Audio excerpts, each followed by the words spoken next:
What's up, ladies and gentlemen of the internet? How are you guys doing? Today, we're gonna do an initial review of Polar's brand new affordable fitness watch, the Polar Unite.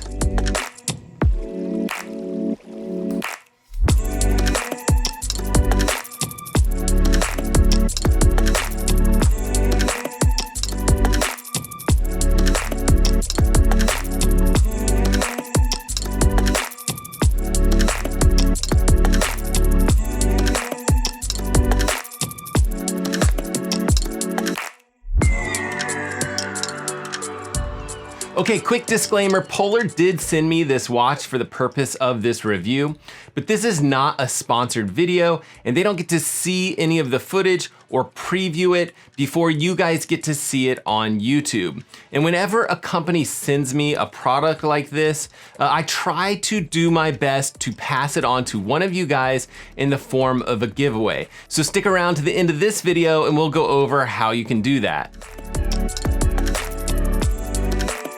But first, I want to talk about all of the details of this particular watch. This watch is extremely light for a fitness tracker. It weighs about 32 grams and it's only about 10 millimeters thick. So it sits nice and flat on your wrist. And really, in retrospect, I think that might be one of my favorite things about this watch. It's just kind of the fit and the slimness of the watch itself. So if you have small wrists like I do, or if you're considering this watch for someone smaller, maybe it's like one of your kids or something like that, I don't think that this watch is gonna look or feel too overwhelming. The watch itself is about 43 millimeters in diameter. It has a color touch screen. I think it's an OLED screen, and it has a pixel density of 240 by 204. There's a dark inner ring around the display itself. So you're really probably only getting about 30 millimeters of display real estate in there. And I've been wearing this watch for about 5 days and I've only charged it once. Polar is claiming that it has up to 50 hours in training mode and about 4 days in watch mode, which seems to be pretty accurate. And I think the watch is able to combine, this slim fit and feel with that decent battery life by incorporating a couple of things. One of them is definitely this raise to wake the display. If you're not familiar with that, Apple has done it in the past, and it's definitely not one of my favorite features of the watch, but basically the display is off until you raise or kind of flick your wrist in front of your face. And that is a situation that you can turn off during activities by just swiping down and selecting backlight always on. And that's something that I'd probably recommend that you do. If you're biking or running, you really don't wanna have to flick your wrist to see your metrics. And another way that this watch is conserving battery life is the fact that it doesn't have onboard GPS. It has to utilize the connected smartphone for GPS data. So you need to bring your iPhone or your Android phone with you for bikes or runs if you want to get some of those distance metrics or speed metrics live while you're actually performing the activities. And keep in mind that your smartphone will take a bit of a battery hit as well, just because it's constantly pinging that GPS information and providing it for the watch. Now this watch does come with 2 watch bands in the box itself. It's kind of like a small and a large, and the small should fit some adults and children. I'm using the small right now, but I found the stock bands a little bit annoying to kind of put on or adjust, which is important if you're gonna use the wrist-based heart rate monitor. But it is nice that you can change out these bands. It's a standard 20 millimeter width watch band, so you could change that out, and they have lots of different colors or different strap types. And this watch is waterproof up to 30 meters, so shower with it, whatever, swim with it. I went swimming with it. Just don't go deep diving in it or something crazy like that. And this watch sells for $150, and you really do get a lot of functionality for that price. I think if you're looking for other watches in this category, you might be looking for watches like the Fitbit Charge 4, a device that does have built-in GPS. For a little bit more, Garmin has that Forerunner 45. I think that's like $200. and that one's really geared more towards running, also built-in GPS. Another watch maybe that would fit right into this category might be like the Garmin Vivo Sport, also at $150. The problem with those is they have those slim designs, so you really don't have that nice watch display like this. So let me just talk about a couple of my favorite features. This watch has some fantastic sleep tracking. They call it their Sleep Plus Stage tracking and their nightly recharge report. So it tracks how you progress through different stages of sleep, very similar to the Polar Ignite's sleep tracking features. And I reviewed that watch recently, and I'll just link it right up here somewhere. And both of these watches do this advanced sleep tracking, which means it tracks those different states of sleep, as well as how much you sleep. And what I think is really important is they actually figure out your HRV. And HRV is just this very much more accurate way to assess your cardiovascular fatigue.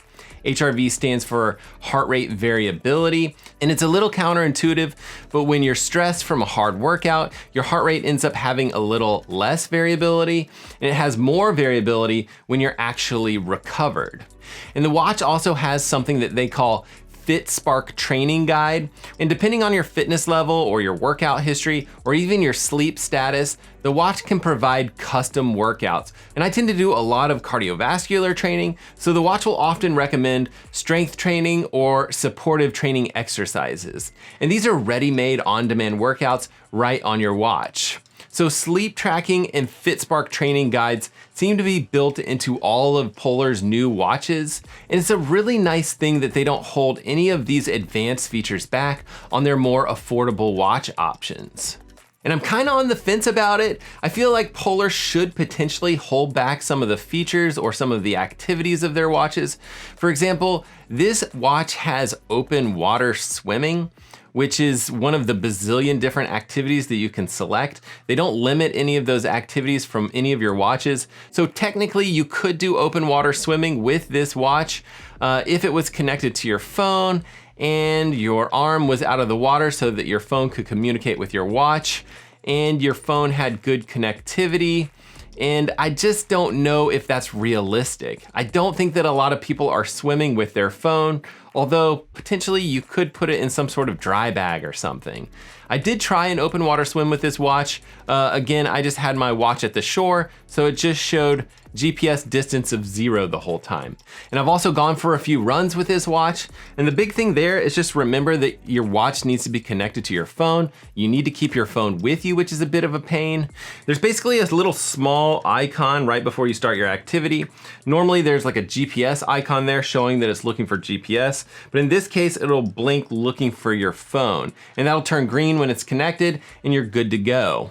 And I don't mind running with my phone, but with a Polar Unite watch, it is kind of a requirement if you want to track distance. So I am glad that Polar didn't restrict any types of activities and sort of cripple this watch in any way. But I do think it's important that you just kind of keep in mind that the hardware is somewhat limited, and it's up to you to kind of know what kind of watch you've purchased. And Polar just kind of lets you figure that out on your own. And this watch does really remind me a lot of that Polar Ignite. And one of my biggest complaints about the Ignite was that raise to wake feature. It's just not very responsive, and you'll constantly be trying to flick your wrist to wake up the watch and see the time, which is super annoying. And the watch housing and the strap are a little bit nicer on the Ignite. This watch has like a plastic housing, and it can be damaged if dropped. For example, my 10-year-old, we were out for a run, and he was taking a look at this watch and he accidentally dropped it on the concrete. So on my particular watch, you can actually see a small scuffing on the edge of the housing. And I'm not sure if they use the same dragon tail glass that the Ignite uses, but that's my guess. So that glass does look pretty durable, and I did drop this face down on the concrete, and I don't see any scratches on the lens. And if you're not familiar with dragon tail glass, think of it kind of like Gorilla Glass, and that's the glass that they often use on these smartphones to try to protect the glass on the front of the screens of those devices. And I've only had this watch for a few days, so I can't speak to all of the issues that you might find, and I'm sure that there's a lot more things about this watch that I could talk about. You know, I could wish for certain features that it doesn't have. But I really don't think that it's fair to compare this watch to a watch that's 5 times as expensive. So who is this watch for? And honestly, I don't think that this watch is for those hardcore triathletes. It's not for ultra runners or people like that. And I coach about 120 high school cross country runners, so I'm always looking for one of these affordable, basic running watches that I can recommend. And I'm still not sure that this is a perfect watch for that scenario.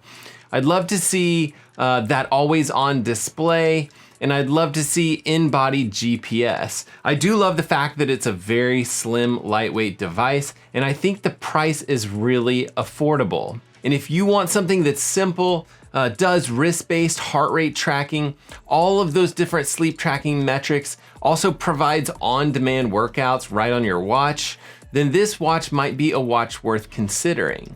And if you'd like to win this watch, all you have to do is subscribe to the channel, and hopefully you already are, and then just drop below in the comments section of this video and just tell me what you want to use this watch for. Super simple, and I'll give it a few weeks just to kind of give you guys time to check it out and comment, and then I'll pick a random comment.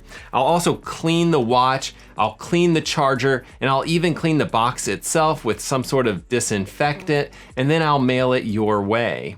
And if you are into this sort of stuff, and that would be anything swimming, biking, or running, as well as fitness trackers, watches, and devices, and fun things like that, definitely consider subscribing. All right, guys, thank you so much for taking the time to watch this video, and we will see you guys in the next one.